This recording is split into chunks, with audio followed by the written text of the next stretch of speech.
Hello दोस्तों, नमस्कार। स्वागत है आप सभी लोगों का स्टडी IQ PCS चैनल पर। स्टडी IQ PCS अब तैयारी हुई अफोर्डेबल। दोस्तों, मैं शुभम सरधालिया आपके साथ एक इंपॉर्टेंट विषय पे बात करने के लिए जुड़ा हूं। इस लेक्चर का PDF आप मेरे टेलीग्राम चैनल पर जाकर के प्राप्त कर सकते हैं। आर्टिकल जो है वो संबंधित है उत्तर प्रदेश राज्य से। उत्तर प्रदेश सरकार की हाल ही में एक कैबिनेट बैठक हुई है जिसमें कुछ महत्वपूर्ण डिसीजन जो है वो लिए गए हैं, जिसमें एक इंपॉर्टेंट डिसीजन जो है वो संबंधित है फार्मर्स को लेकर के।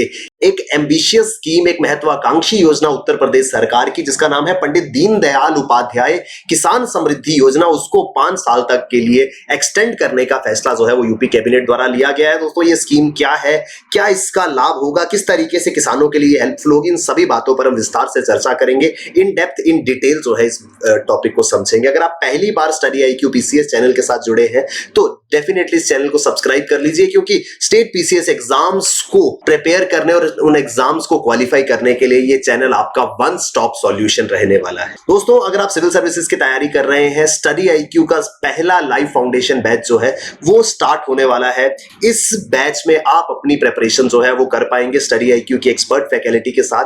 आप अपने प्रिपरेशन को जो है वो कर पाएंगे एक्सपर्ट मेंटर्स की गाइडेंस में, यानी कि एक सपोर्ट सिस्टम की तरह स्टडी IQ आपको UPSC की तैयारी कराएगा और इस एग्जाम को क्वालिफाई करने में मदद करेगा। डेफिनेटली इस कोर्स में एनरोल करें। दोस्तों, उत्तर प्रदेश मंत्रिमंडल, उत्तर प्रदेश कैबिनेट जो है, रिसेंटली एक बैठक यहां पर हुई है जिसमें कुछ इंपॉर्टेंट डिसीजन लिए गए, जिसमें सबसे इंपॉर्टेंट डिसीजन जो है वो रहा कि 5 साल की अवधि के लिए एक योजना को, एक स्कीम को एक्सटेंड किया जा रहा है। वो योजना जिसका उद्देश्य था improvement and treatment of barren and water logged lands, बंजर जमीन और जल भराव वाली भूमि। आपने सभी ने अपने आसपास जमीन के कुछ ऐसे टुकड़े देखे होंगे जो बंजर है, वहां पर कोई खेती नहीं होती है, या फिर वो वाटर लॉग्ड है, वहां पर हमेशा पानी जमा रहता है। ऐसी जमीनों को, ऐसी भूमि को कल्टीवेबल, जहां पर खेती की जा सके, उस जमीन में बदला जाए। इस उद्देश्य के साथ में उत्तर प्रदेश सरकार ने योजना जो है वो शुरू करी थी और अब इसको फर्दर 5 इयर्स के लिए एक्सटेंड किया जा रहा है। इस योजना के तहत 2,19,250 हेक्टेयर जमीन जो है इसको रिक्लेमेशन इसका किया जाएगा, पुनरुद्धार किया जाएगा, जिसके बाद ये भूमि ना तो बंजर रहेगी, ना ही जल भराव यहां पर होगा और इसका इस्तेमाल एग्रीकल्चर के लिए, खेती के लिए किया जाएगा। दोस्तों, इस योजना का एक उद्देश्य ये भी है कि जो खाली पड़ी जमीन है उसका इस्तेमाल जो है वो एग्रीकल्चर पर्पस के किया जाए, क्योंकि बहुत सारी एग्रीकल्चरल लैंड जो है वो कमर्शियल या रेजिडेंशियल अकोमोडेशंस के लिए इस्तेमाल की जा रही है। इस वजह से लैंड रिसोर्स का पूरा यूटिलाइजेशन हो सके, ये उद्देश्य है इस योजना का। तो यूपी कैबिनेट ने इस योजना को, किसान समृद्धि योजना को 5 साल तक के लिए एक्सटेंड कर दिया है। उत्तर प्रदेश गवर्नमेंट ने इसकी ड्यूरेशन 5 इयर्स जो है वो एक्सटेंड करी है। किसान समृद्धि योजना जो है वो 2017-18 में, 2017-18 वित्त वर्ष में इसको लॉन्च किया गया था। इसका पूरा नाम जो है वो पंडित दीनदयाल उपाध्याय किसान समृद्धि योजना, पंडित दीनदयाल उपाध्याय जी के नाम पर किसान समृद्धि योजना के रूप में इस योजना को शुरू किया गया था। 2017 में 5 इयर्स टर्म के लिए स्कीम लाई गई थी और 2022 में ये 5 साल जो है वो पूरे हुए हैं।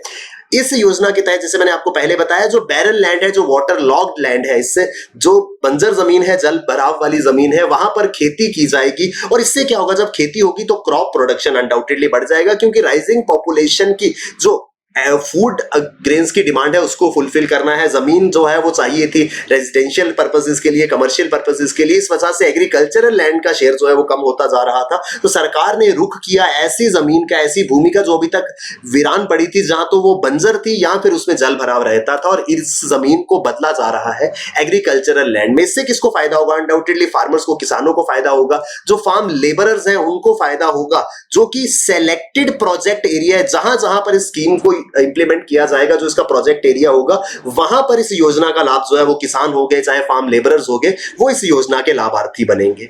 कौन सा एरिया होगा, कैसे सिलेक्ट किया जाएगा? In this selection of the project area priority will be given to those areas जहां पर मेजॉरिटी ऑफ स्मॉल, मार्जिनल या SC ST फार्मर्स है। ग्रेजुअली पूरे के पूरे राज्य में ये इंप्लीमेंट होगी, लेकिन कहां पर इस प्रायोरिटी बेसिस पे इस स्कीम को इंप्लीमेंट किया जाएगा? हर जगह पे जो बैरन लैंड है या फिर जो वाटर लॉग्ड लैंड है उसको बदला जाएगा कल्टीवेबल लैंड में, लेकिन प्रायोरिटी दी जाएगी उन इलाकों को जहां पर या तो मार्जिनल फार्मर्स है, जहां बहुत छोटे स्तर के किसान है, यानी कि जिनके पास बहुत बेयर मिनिमम लैंड होल्डिंग्स है, उन एरियाज को जहां पे किसानों की जमीनें बहुत कम है, बहुत छोटी छोटी जमीनें हैं, या फिर वहां पर अनुसूचित जाति या अनुसूचित जनजाति शेड्यूल्ड कास्ट या शेड्यूल्ड ट्राइब फार्मर्स रहते हैं, उन एरियाज को पहले प्राथमिकता दी जाएगी।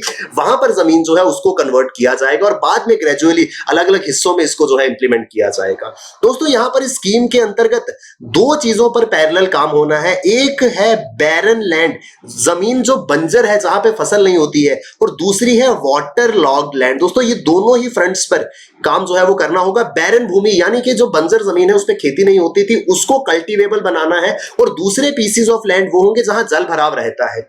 तो बैरन लैंड रिक्लेमेशन है, जो ये बंजर भूमि का पुनरुद्धार है, ये किया जाएगा स्टेट सेक्टर से, यानी कि राज्य सरकार जो है वो अपने खर्चे से इस बैरन लैंड को कल्टीवेबल लैंड में कन्वर्ट करेगी। और दूसरा जो वाटर लॉग्ड एरियाज है इसके लिए पैसा इस्तेमाल किया जाएगा किसका? मनरेगा का, Mahatma Gandhi national rural employment guarantee act. बहुत इंपॉर्टेंट स्कीम है, आपने बहुत बार इसके बारे में सुना होगा, जिसके तहत ग्रामीण क्षेत्रों में लोगों को रोजगार जो है वो दिया जाता है। इसके अंतर्गत गांव के अंदर अलग अलग डेवलपमेंटल एक्टिविटीज कराई जाती है और उसमें गांव के बेरोजगार लोगों को रोजगार के अवसर जो है वो प्रदान किए जाते हैं। तो इसी के तहत अब वाटर लॉग्ड या जल भराव वाली जमीनों पर मनरेगा के अंतर्गत आने वाली ग्रांट्स जो है उसका इस्तेमाल होगा और लोगों को यहां पर एम्प्लॉयमेंट मिलेगी, और साथ ही साथ जो जल भराव वाली भूमियां थी अब वो कल्टीवेबल लैंड में बदली जाएंगी।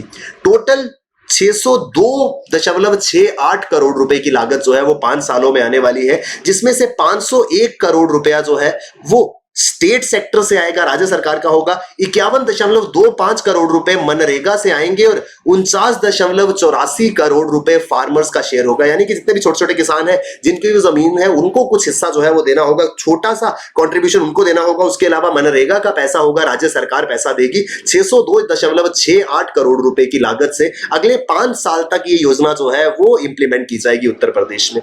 दोस्तों यहां पर एक चीज इंपॉर्टेंट है, उत्तर प्रदेश के 75 में से 74 डिस्ट्रिक्ट्स में ये स्कीम इंप्लीमेंट की जाएगी। इससे डायरेक्ट क्वेश्चन जो है वो बन सकता है कि दीनदयाल उपाध्याय किसान समृद्धि योजना जो है इसको 5 साल के लिए एक्सटेंड किया गया है in all 75 districts of Uttar Pradesh. तो याद रखिएगा, गौतम बुद्ध नगर को छोड़ करके बाकी हर जगह पे इसको इंप्लीमेंट किया जाएगा। सिर्फ गौतम बुद्ध नगर ऐसा है जहां पर ये स्कीम इंप्लीमेंट नहीं होगी। यहां पर गौतम बुद्ध नगर जो है वो इंडस्ट्रियल हब है, यहां पर कमर्शियल एक्टिविटीज ज्यादा है, इस वजह से गौतम बुद्ध नगर को छोड़ करके बाकी हर एक जिले में इस स्कीम को इंप्लीमेंट किया जाएगा। बैरन और वाटर लॉग लैंड को कल्टीवेबल लैंड में बदला जाएगा और प्रायोरिटी दी जाएगी पहले उन इलाकों को जहां पर स्मॉल या मार्जिनलाइज्ड फार्मर्स हैं या फिर जहां पर एससी एसटी किसान जो है वो रहते हैं।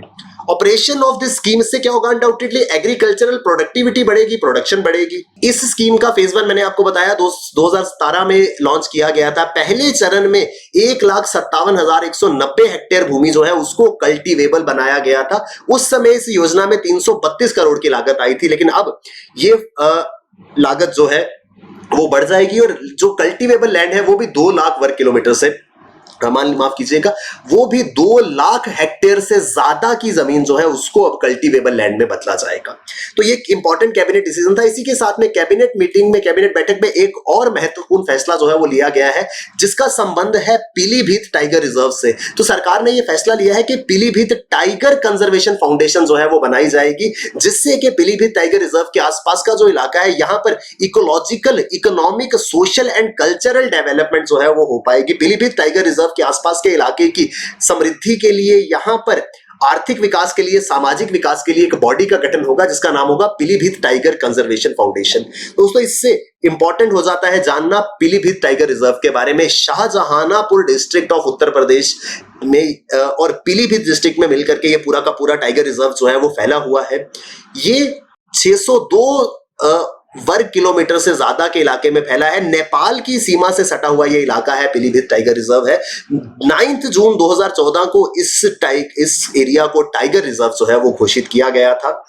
पीलीभीत जो है वो इंपॉर्टेंट हैबिटेट है टाइगर्स का because of its connection with several tiger habitats with in the state and outside. एक चीज इंपॉर्टेंट है पीलीभीत की, पीलीभीत जो है वो एक कॉरिडोर की तरह एक्ट करता है, क्योंकि पीलीभीत के दोनों ओर टाइगर रिजर्व जो है वो मौजूद है। एक टाइगर रिजर्व तो उत्तर प्रदेश राज्य के अंदर ही है, जबकि एक टाइगर रिजर्व जो है वो दूसरे राज्य में है। दोस्तों मैं बात कर रहा हूं दुधवा टाइगर रिजर्व और जिम कॉर्बेट की। यहां पर मौजूद है पीलीभीत, उत्तराखंड का जिम कॉर्बेट और उत्तर प्रदेश का दुधवा टाइगर रिजर्व, ये आपस में कनेक्ट होते हैं, जिस वजह से ये पूरा का पूरा इलाका जो है वो टाइगर कॉरिडोर के रूप में काम करता है। बाघ जो है, टाइगर जो है वो एक जगह से दूसरी जगह यहां से आ जा सकते हैं, जिस वजह से इसकी इंपॉर्टेंस है। साथ ही साथ इसकी इंपॉर्टेंस है, नेपाल के अंदर मौजूद है शुक्लफंता नेशनल पार्क। शुक्लफंता नेशनल पार्क जो है वो नेपाल में है। इसके अलावा इसके आसपास में जिम कॉर्बेट, शुक्लफंता नेपाल में और दुधवा टाइगर रिजर्व जो है वो मौजूद है। दोस्तों शुक्लफंता नेशनल पार्क नेपाल का उस समय चर्चा में आया था जब 2021 में कुछ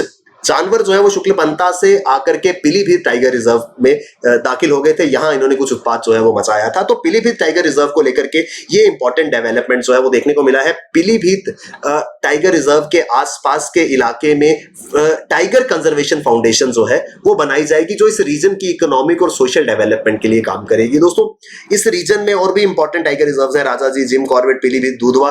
तो ये इसके अलावा आसपास के रीजन के जो टाइगर रिजर्व है ये हमें याद होने चाहिए, एग्जाम के पॉइंट ऑफ व्यू से चीजें इंपॉर्टेंट हो जाती हैं। आई होप दोस्तों ये पूरा का पूरा आर्टिकल समझ पाए होंगे। दोस्तों यूपीएससी का पहला लाइव फाउंडेशन बैच जो है वो स्टार्ट हो रहा है। अगर आप इसमें एनरोल नहीं करे हैं तो जल्द से जल्द एनरोल कर लीजिए। 2023, 24 या 25 के यूपीएससी एग्जाम को अगर आप टारगेट कर रहे हैं तो आपके लिए बहुत ज्यादा इंपॉर्टेंट है, क्योंकि लाइव क्लासेस के साथ साथ आपको मिलेगी 1-on-1 मेंटरशिप और एक सपोर्ट सिस्टम की तरह स्टडी IQ आपकी हेल्प करेगा। Thank you very much, all the best, keep working hard, bye bye, take care, Jai Hind.